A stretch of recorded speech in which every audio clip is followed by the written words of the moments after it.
అందరికీ నమస్కారం. Welcome to Myra media. నేను మీ కోటేశ్వరరావు. 2024 సార్వత్రిక ఎన్నికలు ముగిశాయి. అయితే రణరంగం మాత్రం ఇప్పుడే మొదలైందని కూడా చెప్తున్నారు. ఏంటి అసలు ఎన్నికల తర్వాత జరుగుతున్నటువంటి పరిణామాలను రాష్ట్రంలో ఒకసారి పరిశీలిస్తే ఎప్పుడూ లేని విధంగా గొడవలు జరగడం కానీ, అంతేకాకుండా పెద్ద ఎత్తున తామే గెలుస్తామంటూ ప్రచారం అయితే కూడా జరుగుతున్న నేపథ్యంలో అసలు ఏంటి ఎన్నికల తర్వాత జరుగుతున్నటువంటి రాష్ట్రంలో పరిణామాలపై మనతో మాట్లాడేందుకు ప్రముఖ రాజకీయ విశ్లేషకులు శివరాం ప్రసాద్ గారు మనతో ఉన్నారు. నమస్కారం అండి. నమస్కారం సార్, బాగున్నారా? బాగున్నాయి. ఎన్నికల హడావుడిలో చాలా బిజీగా ఉండే మీరు ఇప్పుడు చాలా రిలాక్స్ అవుతున్నట్టున్నారు. అయిపోయింది కదా ఎలక్షన్స్. Okay, nice. ప్రశాంతంగా మూసినట్టే. కానీ ప్రశాంతంగా ముగిసినా కానీ ఎన్నికల తర్వాత జరిగే గొడవలు కానీ సంఘటనలు కానీ రాష్ట్రంలో ఎన్నికల తర్వాత జరుగుతున్నాయి. మీరు ఎన్నో ఎన్నికలు చూస్తుంటారు, ఎన్నికల పరిణామాలను చూస్తుంటారు, ప్రక్రియలను చూస్తుంటారు. ఏంటి వాటికి వీటికి తేడా ఏంటి? అసలు ఇప్పుడు జరుగుతున్న పరిణామాలు ఏంటి? నార్మల్గా ఇదివరకు కూడా చాలా సార్లు, సరే మన 2019లో వదిలేస్తే ఎన్నికలు జరిగిన తర్వాత 4-5 రోజుల్లోనే కౌంటింగ్ స్టార్ట్ అయిపోయేది. అవును. అంతేగాని ఎంత టైము కిందసారి అయితే దాదాపు 45 రోజులు 45 రోజులు. ఇప్పుడు కొంచెం ఇప్పుడు అదే తగ్గింది. కానీ ఆ డ్యూరేషన్ పెడతాం మూలన కూడా కొంత ఎవరికి వాళ్ళు మాదే అనుకుంటాం, ఆ మాట పెరగటం, కొన్ని చోట్ల అంటే ఫ్యాక్షన్ ఉన్న ఏరియాల్లో కొద్దిగా రెచ్చిపోవటం, ఇటువంటి ఇదివరకే జరిగినాయి. అవును, ఇవాళ కొత్త ఏం కాదు, ఇదివరకే జరిగినాయి, ఇప్పుడు జరుగుతున్నాయి. అయితే ఒకటి ఇక్కడ మనం ఆలోచిస్తే ఈ ఎన్నికల ముందు కూడా ప్రతి విషయంలోనూ పోలీసుల్ని లేకపోతే సిఎస్ని అధికారుల్ని బాధ్యులు చేసి విపక్షాలు, చంద్రబాబు నాయుడు గారు కానీ వీళ్ళు కానీ వాళ్ళ మీద అనేక కంప్లైంట్లు ఇవ్వటం, ఇష్టం వచ్చినట్టు మాట్లాడటం, అదేవిధంగా ఎన్నికల ఎలక్షన్ కమిషన్కి వీళ్ళు కంప్లైంట్ చేయటం. ఎలక్షన్ కమిషన్ కూడా కంప్లైంట్ తీసుకున్న తర్వాత ఏదో ఒక యాక్షన్ తీసుకుంటే చాలు అనే విధంగా, మరి నిష్పక్షపాతంగా కనపడాలనే ఆలోచనతో చేస్తున్నారో లేకపోతే ఏదన్నా ఇన్ఫ్లుయెన్స్కు లోనే చేస్తున్నారో మనకైతే తెలియదు, కానీ మార్చేస్తున్నారు. కానీ ఈ విధంగా పోలీస్ అధికారులను కానీ మరి జిల్లా యంత్రాంగాన్ని మార్చిన పరిస్థితి గతంలో కూడా లేదని చెప్తున్నారు. గతంలో అంటే ఒకసారి బెంగాల్లో మార్చారు, ఒకసారి మొన్న ఎన్నికల ముందు. అట్లాగే కొన్ని స్టేట్స్లో జరిగినాయి. అయితే అది ఏంటంటే ఎన్నికల కమిషన్ ఏకపక్షంగా నిర్ణయం తీసుకుంటుంది అనే విధంగా కొంత వాళ్ళ మీద అపవాదు వస్తుంది. నిజమే.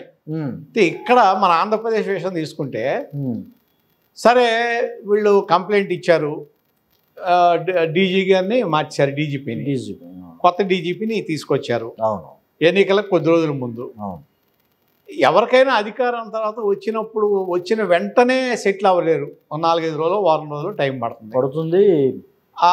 దాంట్లో అడ్జస్ట్ అవ్వడానికి టైం పడుతుంది. అదొక తప్పు. మీరు ఉన్న వాళ్ళని హెచ్చరించి వాళ్ళకి గైడ్ లైన్స్ ఇచ్చి ఈ విధంగా మీరు ఫాలో అవ్వండి చెప్పి స్ట్రిక్ట్ రూల్స్ ఫ్రేమ్ చేసి ఈ ఫ్రేమ్ వర్క్లో మీరు పనిచేయండి అని వార్నింగ్ ఇవ్వాలి తప్ప ఊరికే మార్చేశారు. సరే, ఇవాళ జరిగిన ఇన్సిడెంట్స్కి బాధ్యులు ఎవరు? ఇప్పుడు మీరే తీసుకొచ్చి పెట్టారు. మీరే ప్యానెల్ అడిగారు. ప్యానెల్లో 3 పంపించమన్నారు పేర్లు. ఒక పేరు ఈసీ సెలెక్ట్ చేసింది. అంటే ఇవాళ జరిగిన గొడవలకి బాధ్యత ఈసీ తీసుకుంటుందా? కానీ అయితే ఈసీనే తీసుకోవాలి కదా. కానీ డీజీపీ సెలెక్టెడ్ బై యూ. అవును, మీరు సెలెక్ట్ చేసిన డీజీపీ ఫెయిల్ అయినట్టే కదా ఇక్కడ. అంటే బాధ్యత ఎవరిది? ఖచ్చితంగా ఇదే అవుతుంది కదా.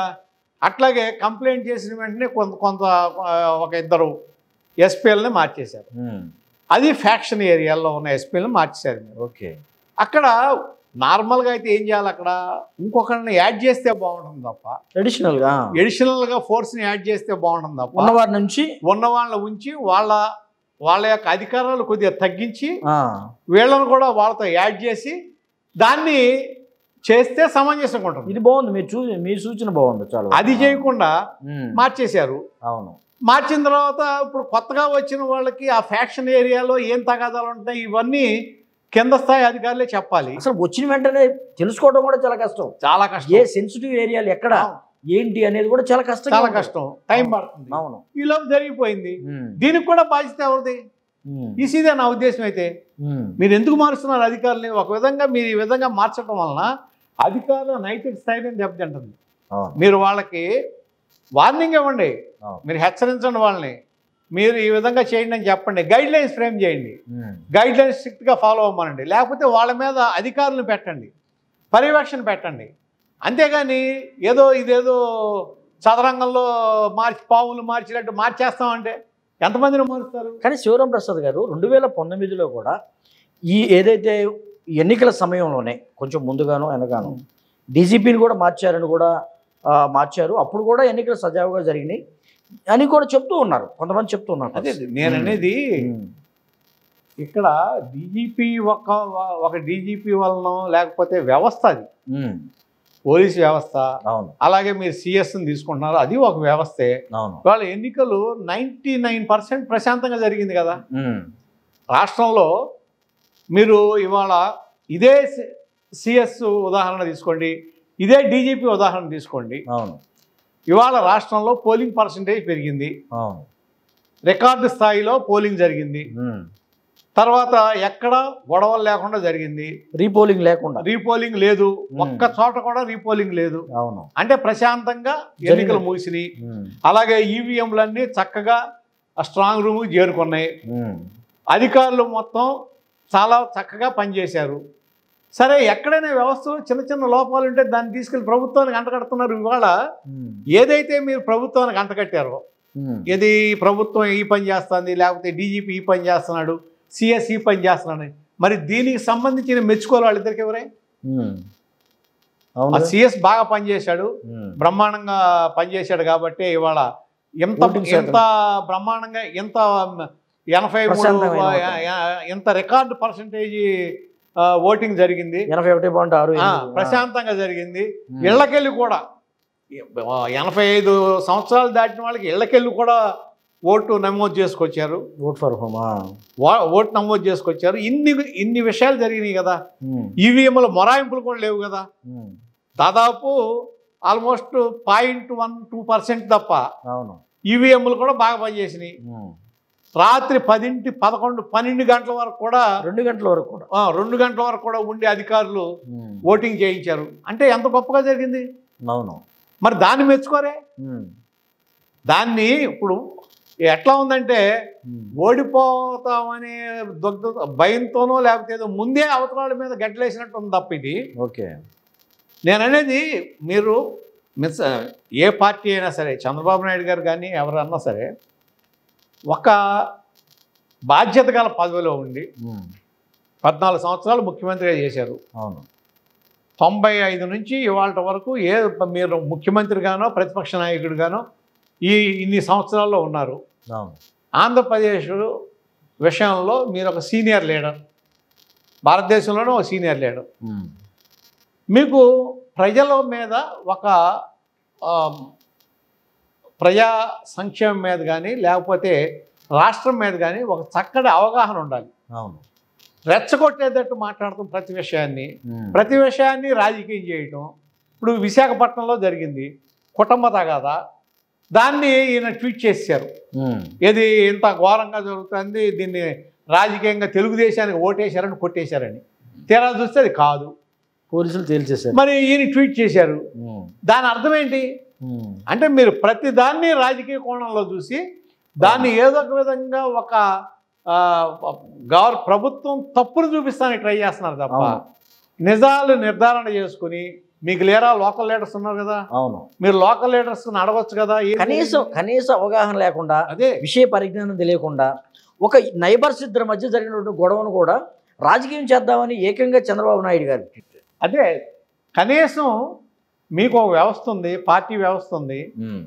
అదే విశాఖపట్నంలో నాయకుడు పోయి ఏం జరిగిందని చెప్పేవాడు కదా. అవును. ఏం లేదంటే కుటుంబ తగాదా అని. లేకపోతే స్థానిక పోలీసులను అడిగిన, పోలీసులను అడగక్కల, పోలీస్ వ్యవస్థ కాదనుకుంటే వాళ్ళ కార్యకర్తలు ఉంటారు, మన కార్యకర్తలు ఉన్నారు, నాయకులు ఉన్నారు కదా, టీడీపీ నాయకులు ఉన్నారు కదా. అవును. ఒక వ్యవస్థ ఉంది కదా, అడగొచ్చుగా. అడగకుండా ఈ విధంగా చేయటం ఇది ఆయన యొక్క బాధ్యత రాహిత్యానికి నిదర్శనం. అంటే ప్రతిదాన్ని రాజకీయం చేసి లబ్ధి పొందాలని చూడటం చూసారా, అది సరైన పద్ధతి కాదు. దేని రాజకీయం చేయాలో దాన్ని చేయాలి, ఓకే. ఏది రాజకీయం చేయకూడదో దాన్ని వదిలేయాలి. ఈ విధంగా చేసే ఎన్నికల్లో నా ఉద్దేశం అయితే ఎన్నికల్లో దెబ్బతిన్నారు ఆయన. ఓకే. ఎందుకు దెబ్బతిన్నారు? కారణం ఏంటి? అసలు వాలంటీర్ వ్యవస్థ అది ఎవరిని అడిగినా చెప్తారు. సరే, మనం కొన్ని ఏ వ్యవస్థలో అయినా లోపాలు ఉంటాయి. వ్యక్తులకి కొన్ని వాళ్ళ లోపాలు వాళ్ళకు ఉంటాయి. వ్యక్తుల లోపాలను తీసుకొచ్చి వ్యవస్థకు ఆపాదించలేము. 1,00,000 మంది ఉంటే దాంట్లో 10 మందో 15 మందో సరైన వాళ్ళు ఉండకపోవచ్చు. దాన్ని తీసుకొచ్చి 15 మందిని ఉదాహరణ చూపించి 1,00,000 మందిని మనం వేలెత్తి చూపించడం అనేది కరెక్ట్ కాదు. ఓకే. కానీ ఆయన ఏం చేశాడు? కరోనా సమయంలో బ్రహ్మాండంగా ప్రజలకు సేవ చేసిన వాలంటీర్లని ఇవాళ ఇళ్లకు వెళ్ళి సర్వీస్ అందిస్తున్న వాలంటీర్ని 773 పౌర సేవలు అందుతున్నాయి. ఎవరి ద్వారా? వీళ్ళ ద్వారానే కదా. ఏ సర్టిఫికేట్ కావాలని ఇంటికి పట్టుకెళ్ళి ఇస్తున్నారు. అదే వృద్ధాప్య పింఛన్లు ఇళ్ళకి తీసుకెళ్ళి ఇస్తున్నారు. అటువంటి వ్యవస్థని ఏదో చేయాలని చెప్పి ఇప్పుడు నిమ్మగడ్డ రమేష్ గారు వేసారు, మాకు సంబంధం లేదంటే కుదరదు. అది అవునా కాదనేది అందరికీ తెలుసు. మీ ప్రమేయం ఉంటుందని అందరికీ తెలుసు. వేసిన తర్వాత హైకోర్టు వాళ్ళని వద్దంటే దాని మూలన వాళ్ళు ఆగిపోయి ఈ వృద్ధులు ఇబ్బంది పడుతుంటే మళ్ళీ మీరే చెప్తారు ఇది ఇట్లా ఇవ్వచ్చు, ఇది ఎట్లా ఇవ్వచ్చు అని. అంటే ప్రభుత్వంలో మీరు ఉన్నారనుకుంటున్నారా?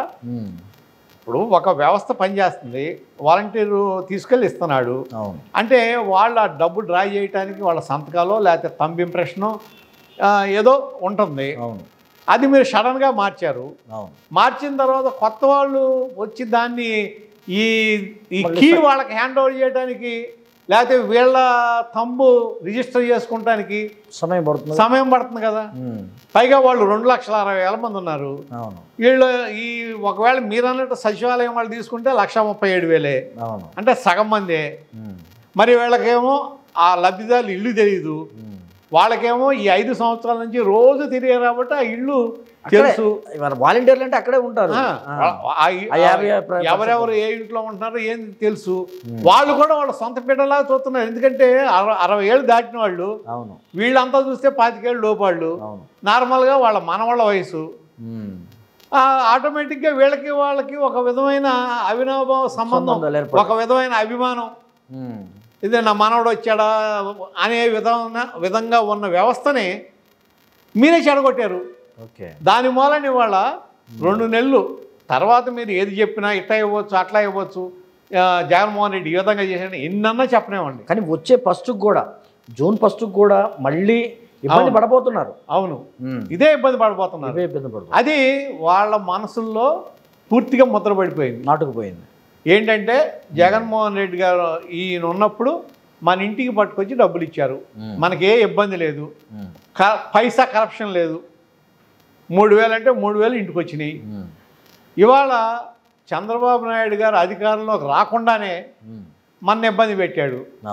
రేపు పొద్దున మళ్ళీ ఇదివరకల్లాగానే ఈ జనభూమి కమిటీలో వచ్చి వాళ్ళు సంతకాలు పెడితే కానీ ఇది అవ్వదని చెప్పి మళ్ళీ ఎక్కడో ఒక చోట ఒక రూమ్లోకి రమ్మని అక్కడ గంటల కూర్చోబెట్టి అప్పుడు వరుస పెట్టి డబ్బులు ఇస్తారు. లేకపోతే బ్యాంకులో వేస్తారు. మనం బ్యాంకు వెళ్ళి తెచ్చుకోవాలంటే ఇబ్బంది అవుతుంది. ఇవన్నీ వాళ్ళ మనసులో ఉండబట్టే మీకు మధ్యాహ్నం తర్వాత కూడా వచ్చి ఈ పెద్దవాళ్ళందరూ ఓట్లేశారు. అది క్లియర్గా అర్థమైపోతుంది. ఈ ఓటు వేసిన విధానం, వాళ్ళు స్పందించిన విధానం, అది వాళ్ళకి వాళ్ళ సొంతంగా మనకి ఇది ఈ విధంగా చేస్తే జగన్మోహన్ రెడ్డి అని ఆయన వస్తే మనం సుఖపడతాం, లాభపడతాం. ఓకే, మీరు చెప్తున్నారు ఇది మామూలుగా చాలా పెద్ద సంఖ్యలో వచ్చేసారు, చాలా పెద్దగా నమోదైంది అని కూడా చెప్తూ ఉన్న పరిస్థితి. కానీ ఇక్కడ రాష్ట్రంలో ఒక విధమైన ప్రచారం జరుగుతుంది.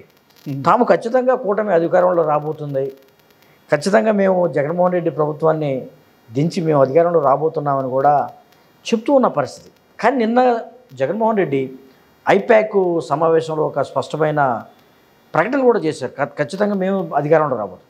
ఏంటి ప్రతి ఒక్కరు చంద్రబాబు నాయుడు అంటున్నారు, ఇటు జగన్మోహన్ రెడ్డి కూడా అంటున్నారు.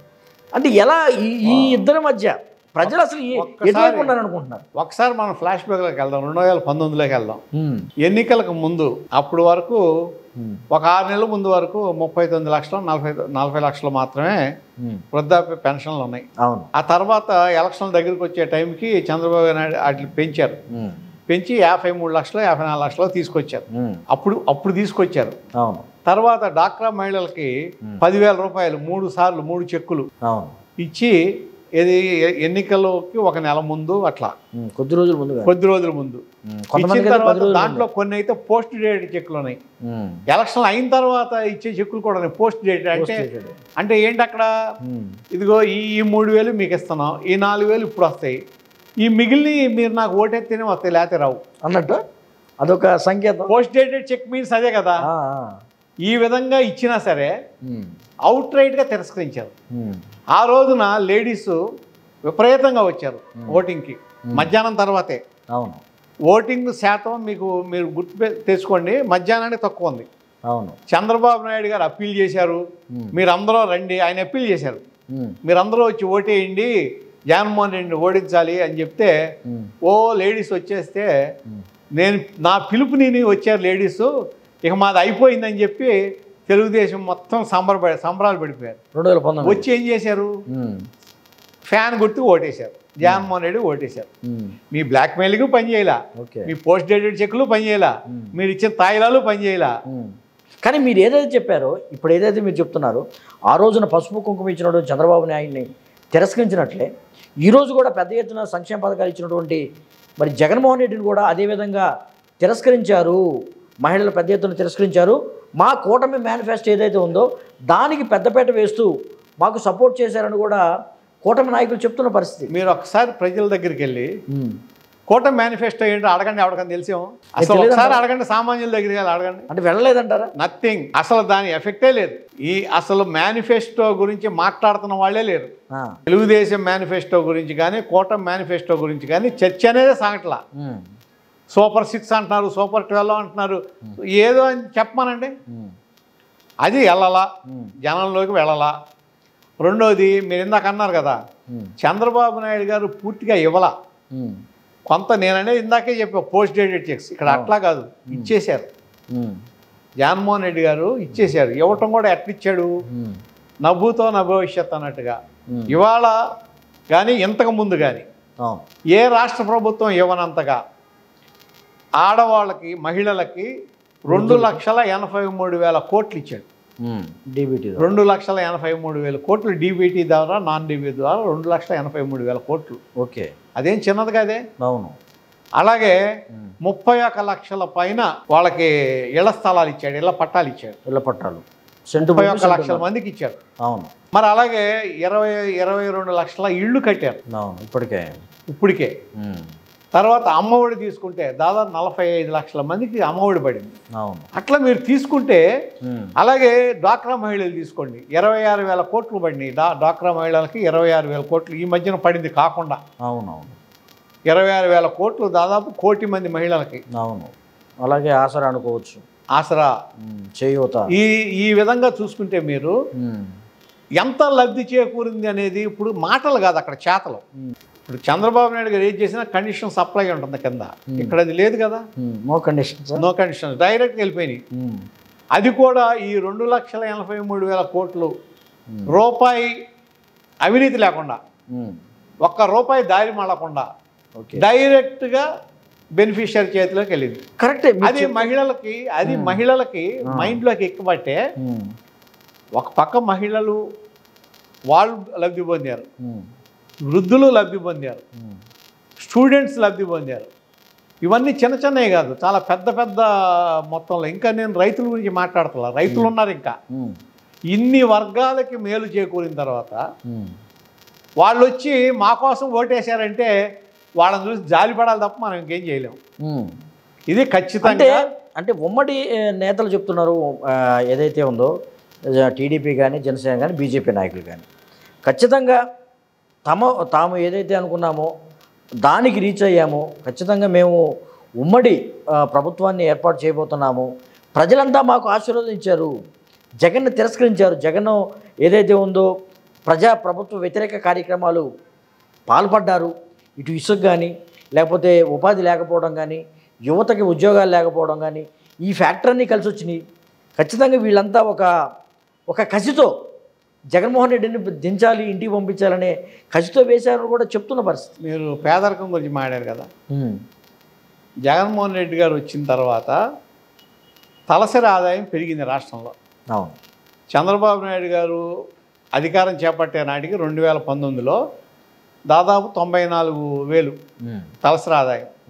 ఆయన దిగిపోయే నాటికి 1,52,000 ఎంత ఉంది, 1,52,000. ఇవాళ జగన్మోహన్ రెడ్డి గారు వచ్చిన తర్వాత 2,18,000. ఓకే. తలసరి ఆదాయం 2,18,000. అంటే చంద్రబాబు నాయుడు గారు ఉన్నప్పుడు 60,000 పెరిగితే ఈయన హయాంలో, అంటే మళ్ళీ దీంట్లో ఒకటి మీకు 2 సంవత్సరాలు కరోనా తీసేయాలి. ఎగ్జామ్షన్ 3 సంవత్సరాల్లోనే పెరిగింది ఇది. 3 సంవత్సరాల్లో స్పాన్ ఆఫ్ 3లో 88,000 పెరిగింది. 88,000 పర్ క్యాపిటా. అంటే తలసరి ఆదాయం పెరిగింది. ఇది అభివృద్ధే కదా. ఇంకోటి మీరు ఉపాధి గురించి మాట్లాడుతున్నారు. చంద్రబాబు నాయుడు గారు ఉన్నప్పుడు ప్రభుత్వ ఉద్యోగాలు ఇచ్చింది 34,000 కోట్లు. 34,000. జగన్మోహన్ రెడ్డి గారు ఇచ్చింది 2,14,000 ప్రభుత్వ ఉద్యోగాలు.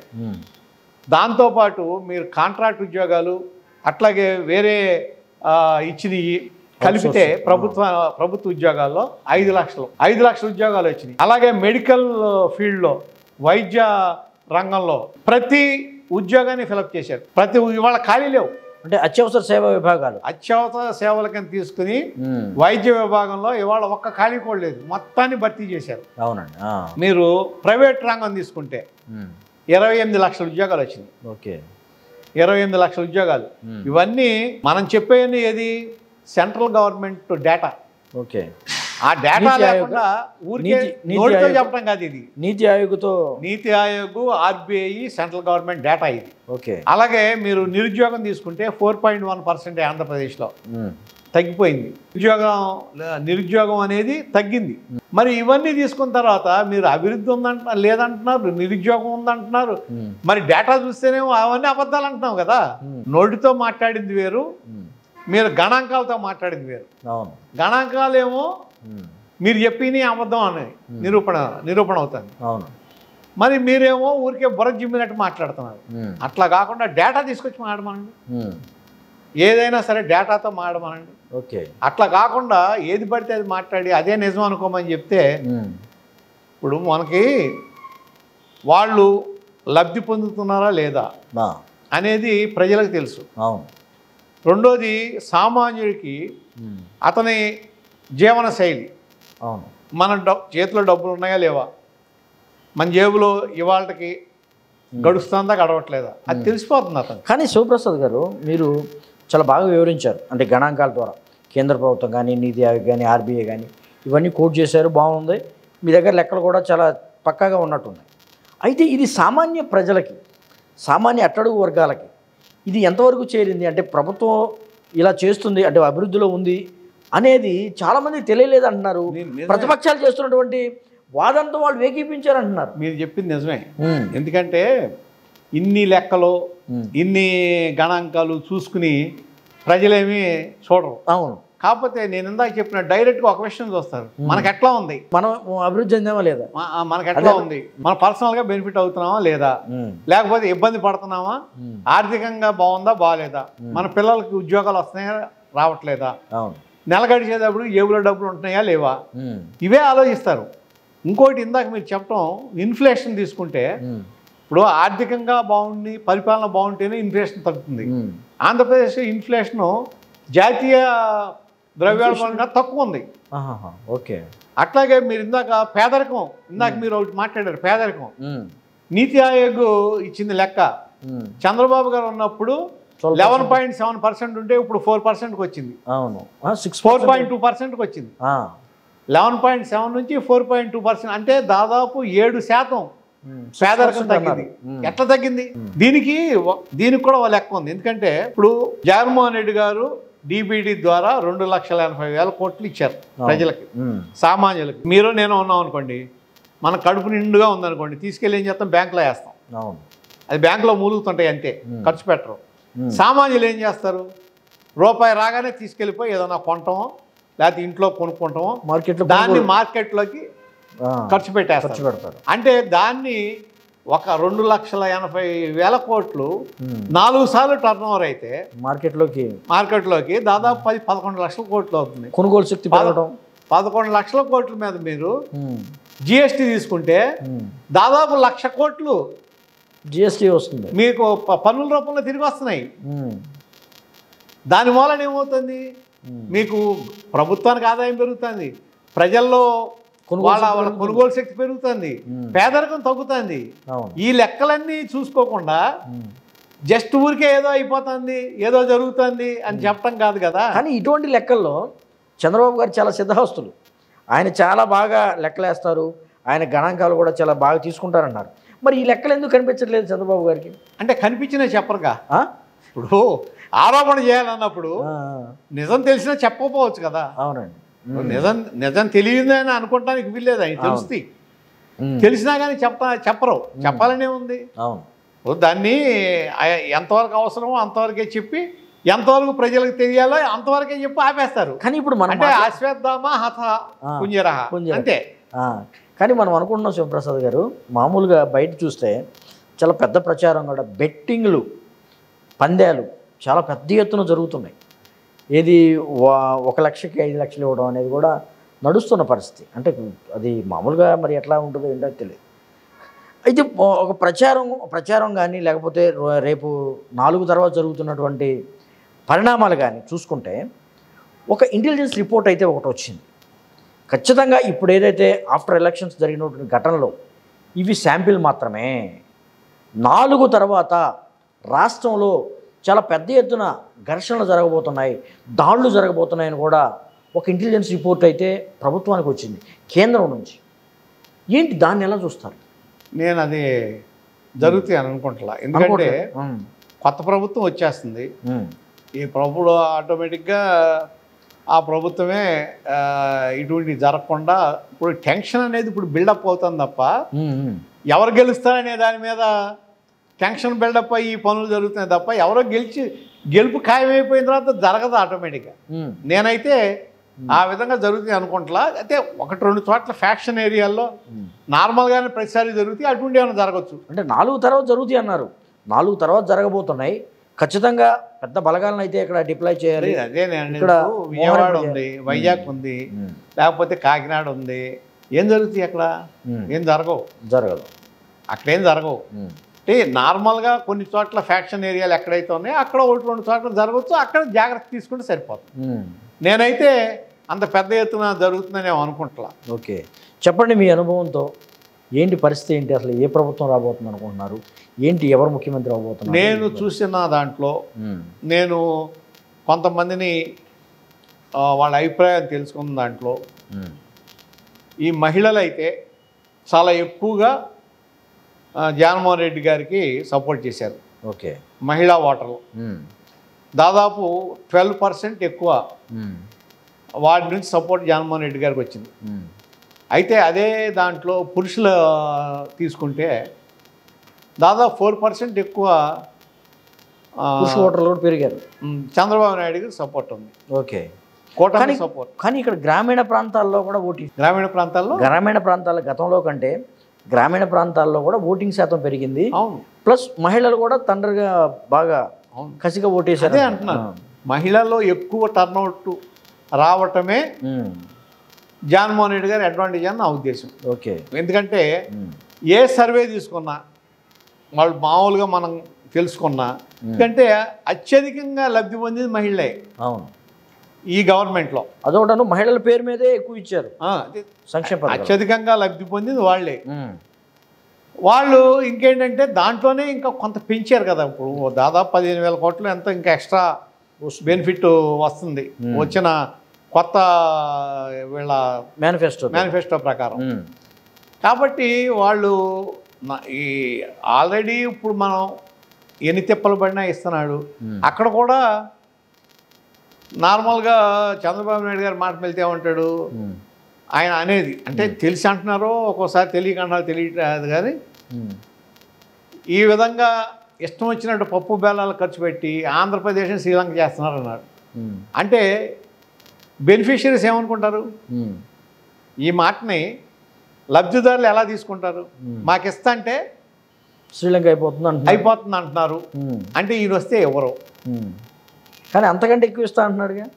నమ్మరిక మీరు ఒకసారి మీరు నెగిటివ్ మాట్లాడిన తర్వాత ఇప్పుడు అదే కదా, దానికే ఉదాహరణ. ఇప్పుడు ఒక పక్కనేమో వాలంటీర్ని తీసేయమన్నారు, వాళ్ళు బెనిఫిట్ ఇవ్వడానికి వీల్లేదు, వాళ్ళు పార్టీ వర్కర్స్ లాంటి వాళ్ళు అన్నారు, తీయించేశారు. దాని మూలన వ్యతిరేకత వచ్చిందని తెలిసిన తర్వాత మళ్ళా అదే వాలంటీర్లకి వాళ్ళకి 5,000 ఇస్తాను, నేను 10,000 ఇస్తాను అన్నాడు. కానీ ఏ వాలంటీర్ అని నమ్మాడా?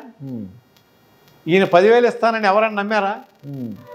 మీరు డ్యామేజ్ అయిపోయిన తర్వాత, పూర్తిగా డ్యామేజ్ జరిగిపోయిన తర్వాత డ్యామేజ్ కంట్రోల్ చేసుకుందాం అనుకున్న ప్రయోజనం ఉంది. ఆ వ్యవస్థను ముట్టుకోకుండా ఉంటే పోయేది కదా. ఆ వ్యవస్థను ముట్టుకుని మీరు 66,34,000 మంది పెన్షనర్స్, లబ్ధిదారులు, 66,34,000 మంది కుటుంబాలను మీరు దెబ్బకొట్టారు కదా. అంటే కుటుంబాలే కదా, ఒకళ్ళు ఇద్దరు ఆ ఇంట్లో ఒకళ్ళకో ఇద్దరికి వస్తే ఒకళ్ళకి వచ్చినా రెండో ఆయన ఉంటారు కదా. వాళ్ళే 1,20,000 భర్త లేకపోతే పిల్లలు ఎవరో ఒకళ్ళు ఉంటారు కదా. ఆ లెక్కేసుకుంటే 1,20,000 పైన వాళ్ళే ఉంటుంది కదా. అంతమంది మనోభావాలు దెబ్బతీశారు కదా మీరు తెలియకుండా. మీరు అంటే వీటినే సెల్ఫ్ గోల్స్ అంటారు. సెల్ఫ్ గోల్ వేసుకుంటాం అంటే ఇదే. అనవసరమైన విషయాల్లో కల్పించుకుని ఏదో చేద్దాం అనుకుని ఏదో చేసి ఏదో అయ్యింది, అక్కడ ఏదో అయిపోయిందా. దాని ఫలితమే ఇవాళ అంత గొప్ప టర్న్అవుట్. నేను చూసా విజయవాడలో 11:30-12 గంటలకు కూడా మండు టెండలో రోడ్డు మీద, సిమెంట్ రోడ్డు మీద లైన్లో నుంచున్నారు. అంతా లేడీసే. చాలా ఆశ్చర్యం. లైన్లో నుంచున్నారు అంటే ఏ విధంగా అయినా ఓటేయాలనే పట్టుదలతో ఉన్నారంటే, అది కూడా మాకు వస్తుంది అన్నారు అనుకోండి, వస్తుందని అనుకున్నారు అనుకోండి, ఓటు మనం 4వ తారీఖు దాకా వెయిట్ చేస్తే తెలుస్తుంది ఖచ్చితంగా ఎవరైనా. అంతే. ఇది శివప్రసాద్ గారు చెప్తూ ఉన్నారు. ఏదైతే ఉందో 4వ తారీఖు ఖచ్చితమైన ఫలితాలు వస్తాయి. ఈ లోపల ప్రచారం అయితే పెద్ద ఎత్తున జరుగుతున్నప్పటికీ కూడా నిజం ఏంటనేది కూడా ఖచ్చితంగా మరికొద్ది రోజులను తెలిసిపోతుంది.